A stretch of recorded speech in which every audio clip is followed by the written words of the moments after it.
Assalamu alaikum. Nous allons achever notre cours avec le 7e chapitre qui parle de la programmation graphique et événementielle en Java. Swing est la boîte à outils d'interface utilisateur de Java. Il a été développé durant l'existence de Java 1.1 et fait désormais partie des API centrales de Java 1.2 et supérieures. Le Swing, via son package javax.swing, fournit des classes pour représenter des éléments d'interface comme les fenêtres, les boutons, les boîtes combo, les arborescences, les menus, etc. Toutes choses nécessaires à la construction d'une interface utilisateur dans une application Java. Swing fait partie d'une collection plus vaste de logiciels baptisée Java Foundation Classes, qui est la partie la plus volumineuse et la plus compliquée de la plateforme standard Java. Le plan de la première partie, qui est intitulée la programmation graphique, est le suivant. Nous allons commencer par une introduction, ensuite nous allons parler des conteneurs avec les classes JFrame et JPanel. Ensuite, il y a les composants boutons avec la classe JButton et les gestionnaires de placement avec les layouts, les étiquettes JLabel, les images icônes ou bien images icônes et les composants texte avec les classes JTextComponent, JTextField, JTextArea, JPasswordField et JFormatTextField et JEditorPan. Nous allons commencer par l'introduction. Pour comprendre Swing, il est utile de comprendre son prédécesseur AWT ou bien Abstract Window Toolkit qui est issu du package java.awt. Le AWT est une abstraction, il est portable, ses fonctionnalités sont les mêmes pour toutes les implémentations Java. Bien que les gens s'attendent généralement à ce que leurs applications aient un look, un fil cohérent, il est souvent différent d'une plateforme à l'autre. C'est pourquoi AWT a été conçu pour fonctionner de la même façon sur toutes les plateformes avec l'aspect du système natif. Le AWT utilise des boîtes à outils interchangeables qui interagissent avec le système de fenêtrage de l'hôte pour afficher les composants de l'interface utilisateur. Les éléments d'interface utilisateur ou composants sont de simples classes issues du package java.awt et il y a la classe frame par exemple pour traiter les cadres, il y a la classe button qui traite les boutons, la classe textfield qui traite les zones de saisie, etc. Ainsi, il serait préférable d'utiliser l'interface utilisateur Swing. Toutefois, on va utiliser certains des éléments d'AWT comme la classe Color et la classe de la gestion des événements ainsi que d'autres éléments supplémentaires. Voilà les composants du package java.awt. Voilà la classe mère, c'est la classe object, de laquelle héritent les classes component et la classe menu component. De la classe component héritent les classes suivantes. Il y a la classe button, canvas, checkbox, choice, container, label, list, scrollbar, text component. Et puis de la classe text component héritent les classes text area pour les zones de saisie. Et la classe TextField. De la classe Container hérite la classe Window, la classe Panel et la classe ScrollPan. Et puis de la classe Window hérite les classes Dialog et Frame. Et de la classe Dialog hérite la classe FileDialog. L'interface utilisateur Swing suit une approche fondamentalement différente. Les composants de Swing sont implémentés directement dans Java, c'est-à-dire, quelle que soit la plateforme utilisée, le bouton Swing a toujours la même apparence. C'est différent de ce que fait le AWT qui dépend de la plateforme sur laquelle est exécuté un programme Java. Les composants Swing sont plus souples et peuvent être complétés et modifiés dans les applications.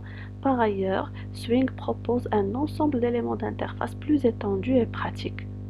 La plupart des classes de composants Swing commencent par la lettre J. Par exemple, la classe JButton qui traite les boutons, JFrame qui traite les cadres, ainsi de suite.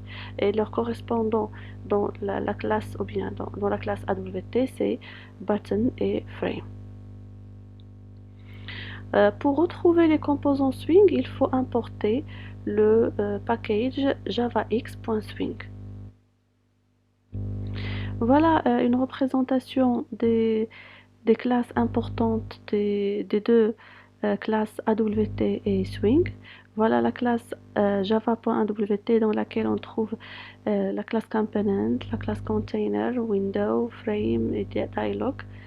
Et dans la classe Swing, il y a JWindow, JFrame, JDialog, JComponent, desquels héritent les classes JLabel, Abstract Button, de laquelle hérite la classe JButton, JMenuItem.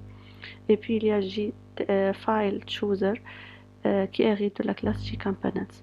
Et puis il y a une relation entre les deux, bien les classes des deux grandes familles des classes qui traitent l'interface graphique. En fait, JWindow hérite de Window, JFrame hérite de Frame, JDialog hérite de Dialog, et puis le JComponent hérite de Container.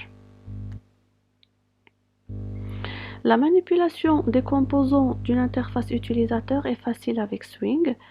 Il y a des éléments préfabriqués tels que les boutons, les zones de texte, etc.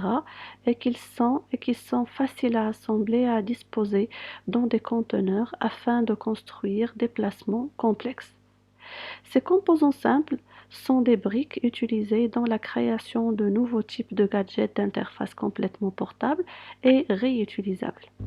Un composant, bien un component, est l'objet fondamental d'une interface utilisateur sous Java. Les fenêtres, les boutons, les cases à cocher, les barres de défilement, les listes, etc. sont tous des composants. Pour être utilisé, un composant doit généralement être placé dans un conteneur. Voilà, j'ai un conteneur dans lequel j'ai des composants. Et ces composants peuvent être des boutons, des cases à cocher, des barres de défilement, etc. Les objets conteneurs regroupent des composants, les disposent pour les afficher dans un gestionnaire de placement, c'est-à-dire je vais mettre les différents composants dans un ordre ou bien dans une gestion précise et les associer à un périphérique d'affichage particulier. Passons maintenant à la section 2 qui parle des conteneurs. Alors, un conteneur est un composant qui contient et gère d'autres composants. Voilà un container, un conteneur, qui contient plusieurs composants. Et des objets de JComponent, les voilà, JComponent, peuvent être des conteneurs car JComponent descend de container. Voilà la relation d'héritage entre les deux classes.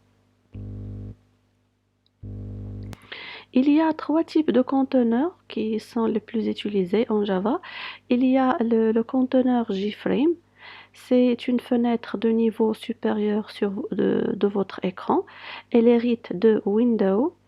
Elles sont assez semblables, mais la différence c'est que dans Window, je n'ai pas de bordure. Alors que dans JFrame, j'ai une bordure. Ensuite, il y a le conteneur JPanel. C'est un conteneur générique qui sert à regrouper des composants à l'intérieur de JFrame et d'autres JPanel. Ensuite, il y a le JApplet. C'est une sorte de conteneur de classe qui sert de base au processus exécuté dans un navigateur web. Comme tout JComponent, un JApplet peut contenir d'autres composants d'interface utilisateur. Nous allons voir plus en détail les différents conteneurs JFrame et JWindow. Les fenêtres JWindow et les cadres JFrame sont les conteneurs de plus haut niveau des composants Java.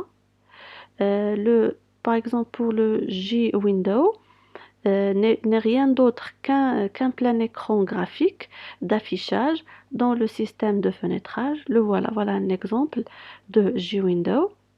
Il convient surtout pour faire surgir des écrans et des fenêtres pop-up, puisque nous n'avons pas la partie pour fermer, ou bien le bouton qui nous permet de fermer le window. De son côté, JFrame est une classe fille de JWindow et elle est équipée d'une bordure et pouvant contenir une barre de menu. Voilà un exemple de JFrame. Elle a des bordures et puis il y a la partie où on peut mettre un menu.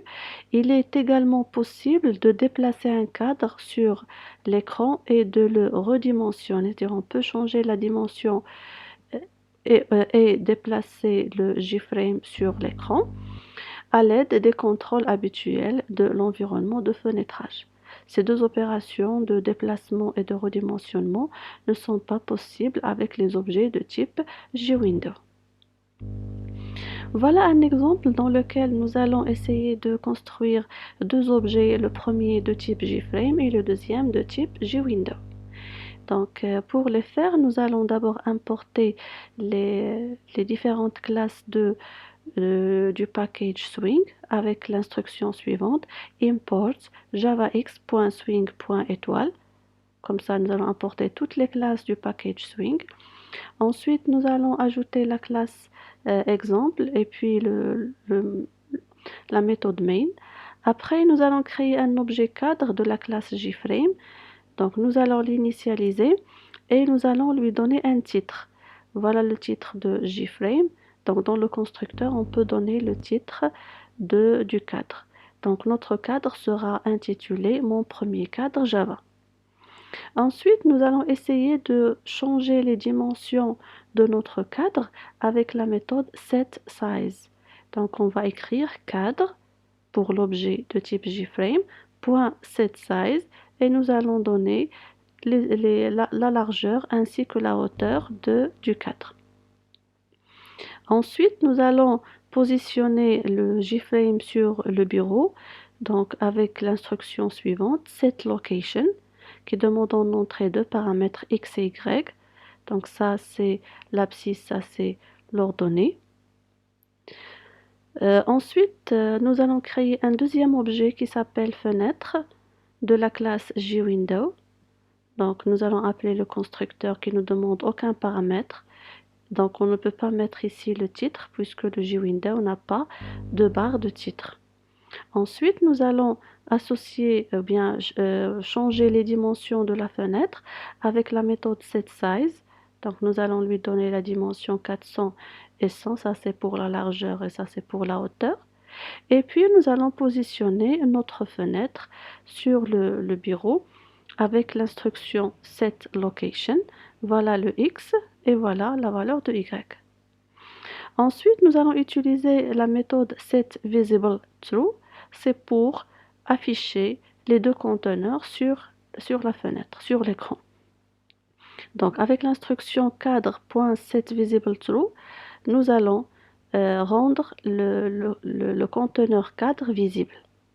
Et de la même manière, pour la fenêtre, avec la méthode setVisibleTrue, nous allons rendre la fenêtre visible sur l'écran. Voilà le résultat obtenu par notre programme.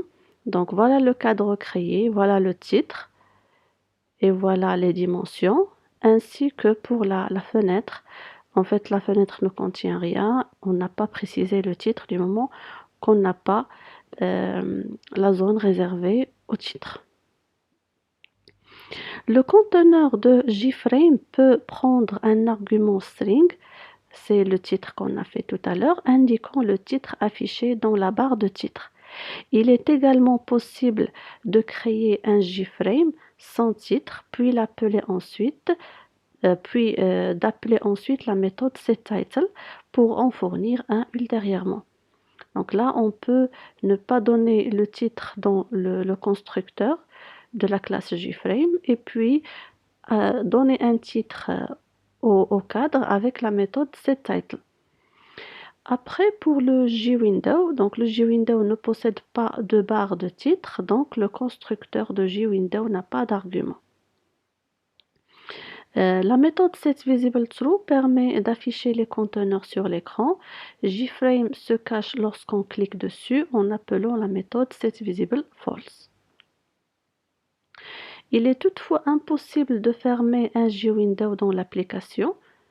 Pour mettre fin à l'exécution d'un objet de type JWindow, il faut cliquer sur CTRL-C ou la touche destinée à tuer un processus sur votre machine.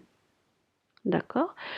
Du coup, JWindow sera plutôt utilisé par un autre JFrame et sera très rarement la fenêtre principale d'une application. Les cadres JFrame sont des exemples de conteneurs. Ils peuvent contenir d'autres composants d'interface tels que les boutons et les champs de texte. De toute façon, tous les autres composants et conteneurs doivent à un certain niveau se trouver dans un JWindow ou bien JFrame. Parce que le JWindow et JFrame, ce sont des composants de haut niveau. Maintenant, nous allons passer pour parler des traitements des cadres ou bien de JFrame en particulier. Dans cet exemple, nous allons essayer de créer un cadre visible avec une fermeture directe de l'application. C'est-à-dire, voilà mon cadre avec un titre. Ensuite, nous allons programmer le bouton croix, c'est-à-dire lorsqu'on clique dessus, l'application va, ou bien le cadre va se fermer. Voilà le code correspondant. Donc, nous allons importer la classe JFrame qui se trouve dans le package Swing. Ensuite, nous allons créer notre classe exemple qui va hériter extends, qui va hériter de la classe JFrame. Ensuite, nous allons appeler le constructeur, donc le constructeur de la classe exemple, et nous allons lui donner une chaîne de caractères comme paramètre d'entrée et qui va être le titre de, ou bien c'est le titre qu'on va mettre dans la barre de titre de JFrame. Ensuite, nous allons appeler le constructeur de la classe mère, c'est-à-dire on va appeler le constructeur de JFrame qui va admettre en entrée ou bien demander en entrée le titre saisi par l'utilisateur. Ensuite, nous allons modifier les dimensions de notre fenêtre avec la méthode setSize. Par exemple, on va lui donner une largeur de 300 et une hauteur de 200. Après, nous allons changer la localisation de notre cadre avec la méthode setLocation. Donc, nous allons le positionner dans x égale à 100 et y égale à 100. Ensuite, nous allons programmer le bouton croix lorsqu'on clique dessus, c'est-à-dire ce bouton-là. Lorsqu'on va cliquer dessus, ça va se fermer, donc le cadre se fermera avec la méthode setDefaultCloseOperation et entre parenthèses, nous allons mettre exit on close. C'est-à-dire lorsqu'on va fermer, on va quitter l'application.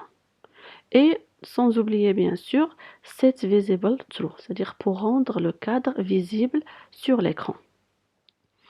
Maintenant, dans le programme principal ou bien dans le main, nous allons créer un objet de la classe exemple et nous allons lui donner comme paramètre d'entrée le titre qu'on va mettre sur la barre de titre du cadre parce que le constructeur demande un paramètre de type string.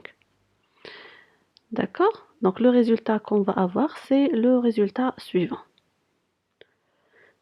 Alors, ce même code qu'on a écrit tout à l'heure peut être réécrit d'une autre manière. D'accord? Nous allons la voir ensemble. Donc, nous avons toujours la classe exemple qui hérite de la classe JFrame. Et puis, le constructeur, cette fois-ci, il ne demande aucun paramètre en entrée. Tout à l'heure, nous avions un string qui représente le titre. Et là, c'est vide. Donc, il va être remplacé par l'instruction suivante. Nous allons appeler la méthode setTitle et premier cadre qui va donner un titre au cadre. Ok, c'est le titre qu'on va écrire ici. Ensuite, nous allons utiliser la méthode setBounds. Cette méthode demande en entrée 4 paramètres.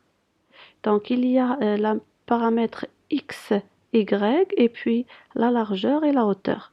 Donc, pour setBounds, il demande les informations d'un rectangle, c'est-à-dire le rectangle qui représente le cadre.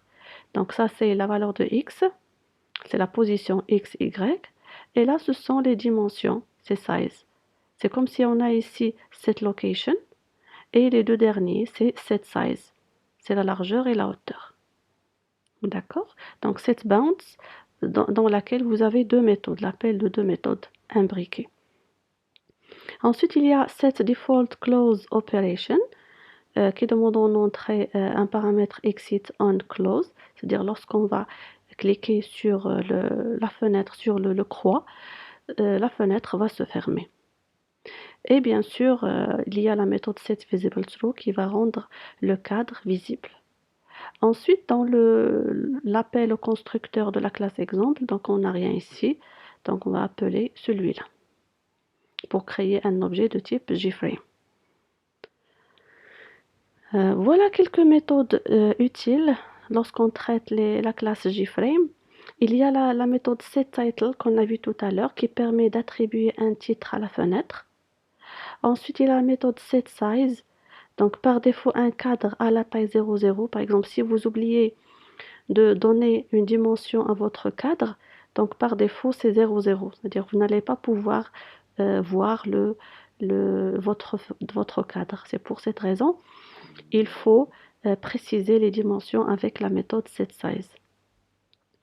Après, il y a la méthode setLocation. Cette méthode de la classe Component peut être utilisée pour un JFrame ou bien un JWindow pour définir sa position à l'écran.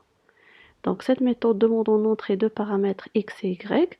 Donc, les coordonnées x et y sont relatives à l'origine de l'écran. Donc, l'origine de l'écran, c'est le coin supérieur gauche. D'accord? Alors, pour l'axe des abscisses, il est orienté vers la droite et l'axe des ordonnées vers le bas.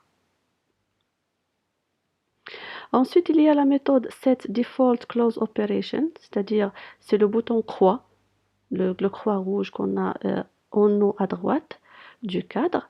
Alors, cette méthode indique que ce que doit se passer lorsque l'utilisateur ferme le cadre. On peut imposer le comportement qu'on souhaite lors de la fermeture de la fenêtre en appelant cette méthode, c'est-à-dire setDefaultCloseOperation, avec l'un des arguments suivants. Donc, cela dépend de ce qu'on va mettre à l'intérieur que va être le traitement réalisé par le bouton fermé. Donc, on a le choix entre Do Nothing on Close, c'est-à-dire si on ne souhaite rien faire.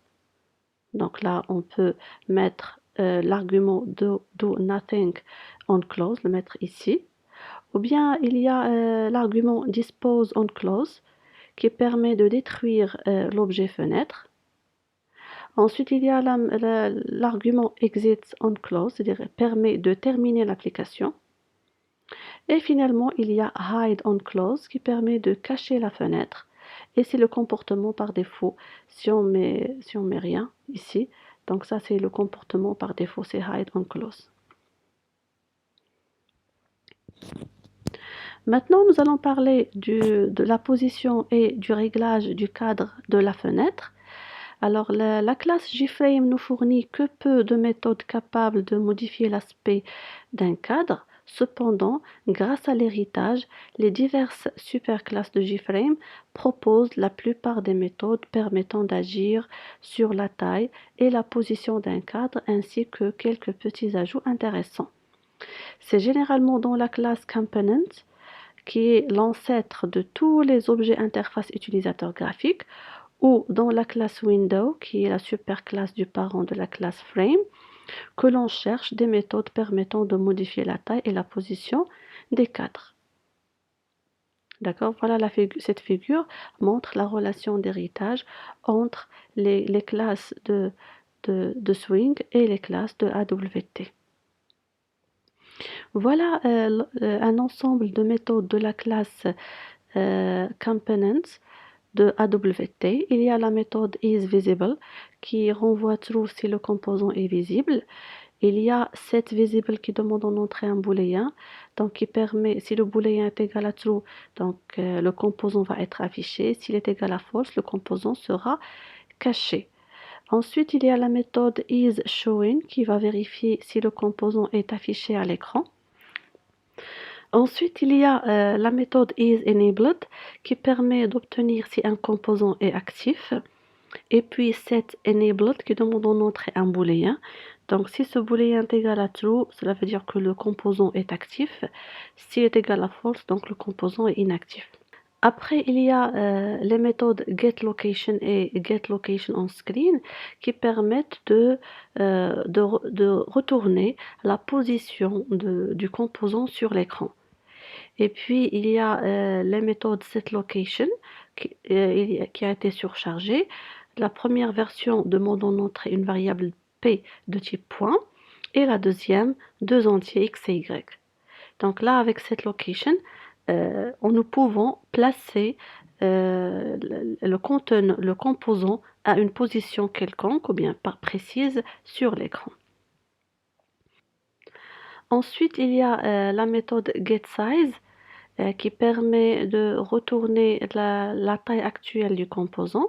Et puis la méthode setSize qui nous permet de préciser les dimensions d'un composant en lui fournissant la largeur et la hauteur. Après, il y a la méthode getBounce qui permet d'obtenir la position actuelle d'un composant ainsi que ses dimensions. Donc la valeur de retour est de type rectangle. Et puis il y a setBounce qui permet de définir à la fois la position et la taille d'un composant, que ce soit en lui fournissant une variable de type rectangle ou bien en lui fournissant la position x et y ainsi que la largeur et la hauteur du composant.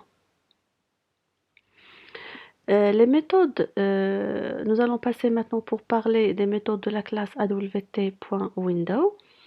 En plus des méthodes de la classe Component, de laquelle elle hérite, donc la classe Window a les méthodes suivantes. Donc elle a la méthode toFront qui permet d'afficher cette fenêtre par-dessus toutes les autres, c'est-à-dire elle va être la première. Et puis toBack qui va placer la fenêtre, c'est-à-dire derrière toutes les autres fenêtres. Voilà maintenant les méthodes de la classe AWT.Frame. Donc en plus des méthodes de la classe Window, de laquelle elle hérite, la classe Frame a les méthodes suivantes.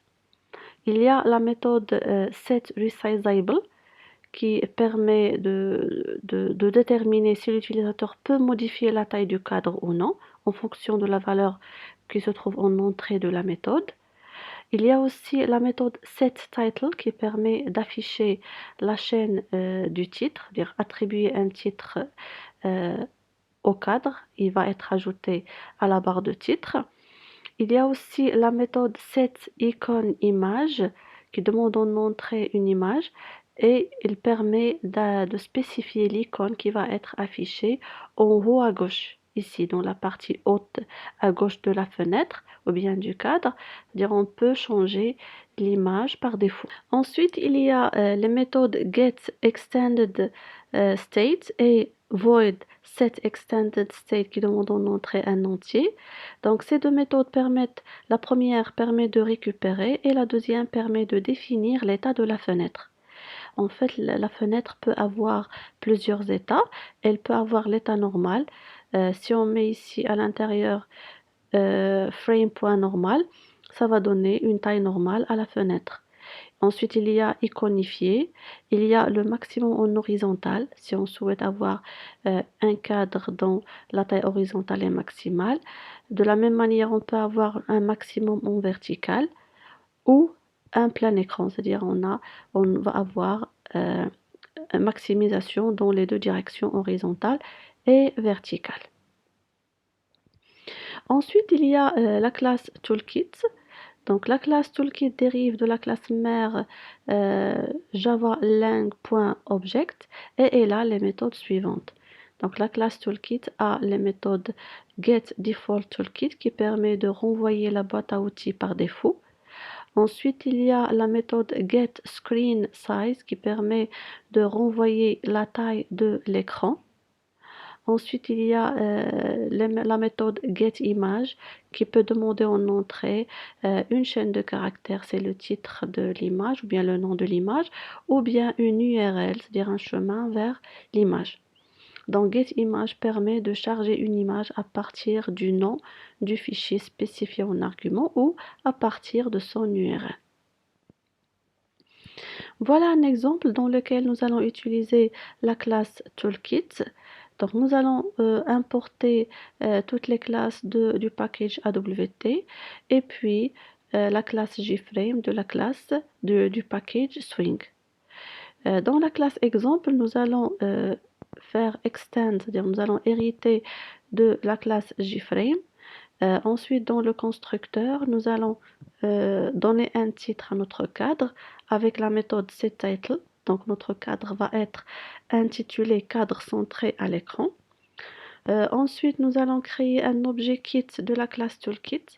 Et pour le faire, nous allons appeler la boîte à outils ou bien le constructeur qui va créer la boîte à outils. C'est la méthode getDefaultToolkit. Ensuite, avec cet objet kit, nous pouvons obtenir les dimensions de la fenêtre ou bien de notre écran. Donc, avec la méthode kit.getScreenSize, nous allons obtenir une variable dimension écran de type dimension. Et par la suite, nous pouvons retrouver la largeur et la hauteur de notre écran. Donc, avec dimension écran.width et dimension écran.height. D'accord? Donc, la variable W va contenir la largeur et H va contenir la hauteur. Maintenant, nous allons essayer de placer notre cadre au milieu de l'écran de notre bureau avec la méthode setBounce. Et là, cette méthode demande d'entrer 4 paramètres. Le premier, c'est la position X. Le deuxième, c'est Y. Le troisième, c'est la largeur. C'est le width, la largeur. Et puis, la hauteur. Donc, pour placer un cadre au milieu de notre écran, nous allons appliquer la formule suivante. Nous allons faire W-300. Ça, c'est la largeur de notre écran divisé par 2. Et puis, pour le Y, nous allons mettre H-200, le tout divisé par 2, pour le placer au milieu. Et puis, pour la largeur, c'est 300 et la hauteur, c'est 200. Donc, après avoir placé notre cadre au milieu de notre écran, nous allons essayer de programmer le bouton croix, c'est-à-dire le bouton qui nous permet de fermer notre cadre avec la méthode setDefaultCloseOperation et pour l'argument, nous allons mettre exit on close. Après, nous allons ajouter une icône en haut à gauche de notre cadre. Le voilà. Nous allons ajouter une icône. Alors pour le faire, nous allons utiliser la méthode setIconImage qui demande en entrée. Donc nous allons utiliser l'objet kit.getImage, c'est pour chercher une image qui s'appelle icon.png et qui va être ajoutée comme icône. D'accord? Ensuite, nous allons désactiver l'option de redimensionnement de notre cadre avec la méthode setResizableFalse. Regardez, voilà le bouton de redimensionnement. Nous allons le désactiver avec la méthode setResizableFalse. Et puis, il y a la méthode setVisibleTrue qui nous permet de rendre le cadre visible. D'accord, donc si je récapitule, avec la classe Toolkit, nous avons pu retrouver les dimensions de notre écran. D'accord, et puis cela nous a aidé à placer l'écran au centre de notre écran. Aussi, avec la classe Toolkit, nous avons pu changer l'icône qui se trouve dans le cadre. Maintenant, nous allons passer pour parler des traitements de JPanel. Donc, un JPanel est un composant de type conteneur et il accueille d'autres objets du même type ou bien des objets de type composant tels que les boutons, les cases à cocher, etc. Voilà un exemple dans lequel nous allons créer un cadre et puis nous allons ajouter un JPanel. Les classes que nous allons utiliser sont la classe Color qui se trouve dans le package AWT. Donc Color, c'est pour ajouter une couleur à un panneau ou bien à JPanel. Ensuite, nous allons utiliser la classe JFrame et JPanel du package Swing. Ensuite, il y a la classe Exemple qui hérite de la classe JFrame. Ensuite, il y a le constructeur dans lequel nous allons ajouter un titre set title, mon cadre, voilà le titre qu'on va ajouter. Ensuite, set size, c'est pour changer les dimensions de notre cadre. Donc, il va avoir 400 pour la largeur et 100 pour la hauteur. Ensuite, on peut positionner notre cadre au centre de notre écran. Donc, on peut soit utiliser la classe Toolkit ou bien il y a une méthode qui permet de le faire plutôt facilement. C'est la méthode setLocation relative to. Si on met en argument nul, cela veut dire qu'on va placer le cadre au centre ou bien au milieu de notre écran. Après, nous allons créer un panneau, donc une variable pan de type jPanel. Et là, on va appeler le constructeur pour construire l'objet. Ensuite, nous allons changer la couleur du background de notre panneau avec la méthode suivante. Donc, nous allons mettre pan, c'est l'objet auquel on souhaite modifier l'arrière-plan. Donc, pan.setBackground. Et entre parenthèses, nous allons mettre la couleur qu'on souhaite ajouter à notre panneau. Donc, par exemple, si on souhaite utiliser orange, nous allons appeler la classe color. D'accord? Donc, color.orange pour donner une couleur orange au background de pan. Ensuite, nous allons ajouter le panneau à notre fenêtre. Donc là, on a deux composants, il y a JFrame et JPanel. Donc nous avons fait des modifications sur le panneau et là, nous devons ajouter le panneau à notre JFrame. Alors nous allons faire, ou bien appliquer l'instruction suivante, this.setContentPan. Cela nous permet d'ajouter le conteneur pan à la fenêtre. Ou bien, on peut écrire cette instruction, ou bien this.addPan. Cette instruction permet aussi d'ajouter le panneau à la fenêtre. D'accord? Et puis finalement, nous allons rendre le JFrame visible avec l'instruction setVisibleTrue. D'accord? Donc là, nous avons créé un JFrame. Nous lui avons donné un titre, nous avons précisé aussi les dimensions, nous l'avons placé au milieu ou bien au centre de notre écran. Et puis nous avons créé un panneau, nous lui avons donné une couleur de background et après nous avons ajouté le panneau à notre fenêtre et puis nous avons rendu notre fenêtre visible. Et comme résultat, nous allons avoir la fenêtre suivante. Maintenant, nous allons passer à la section 3 qui parle des composants boutons ou bien de la classe JButton. Alors, la classe JButton hérite de la classe AbstractButton qui hérite à son tour de la classe JComponent et puis qui hérite de Container et de Component. Alors voilà, nous allons créer un cadre dans lequel nous allons ajouter un bouton.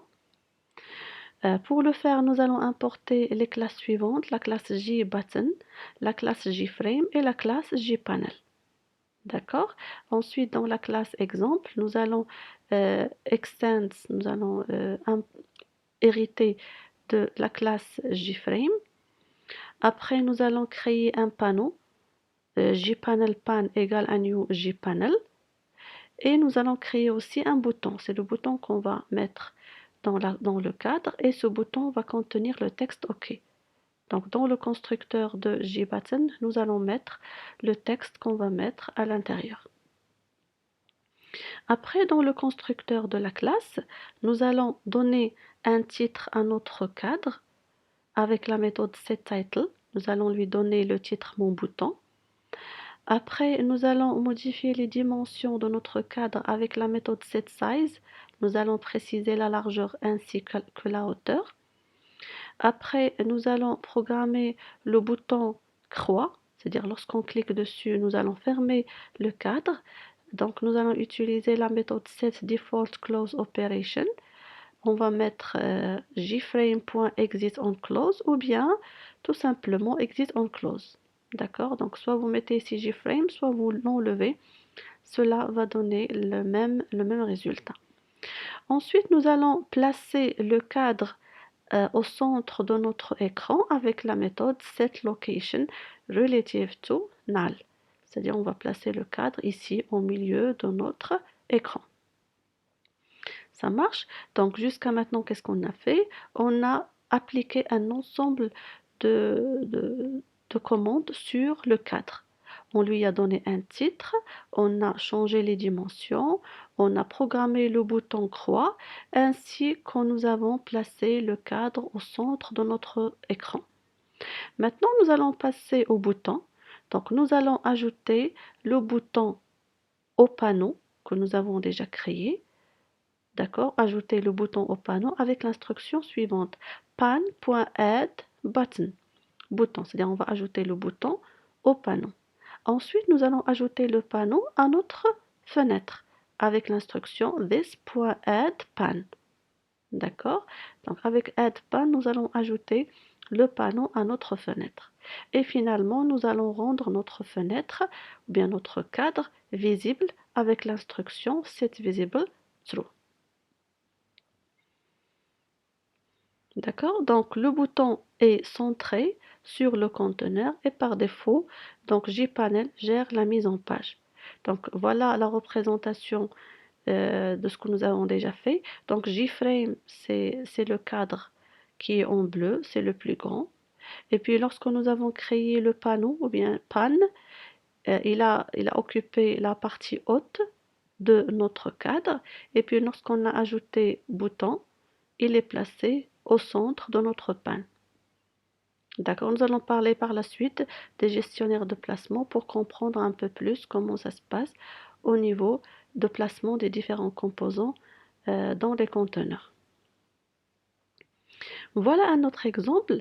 Donc, dans cet exemple, nous allons utiliser le pan de JFrame, c'est-à-dire le bouton va occuper l'espace total de la fenêtre.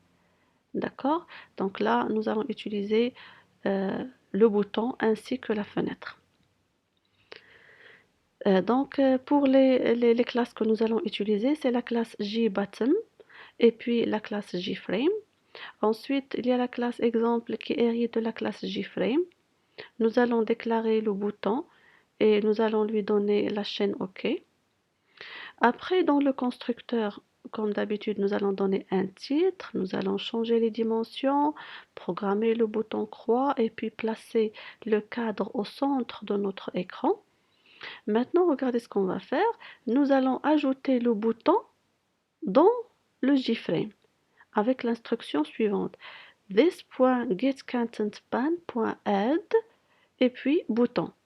Tout à l'heure, si vous vous rappelez, nous avons ajouté le bouton au panneau et puis nous avons ajouté le panneau au cadre.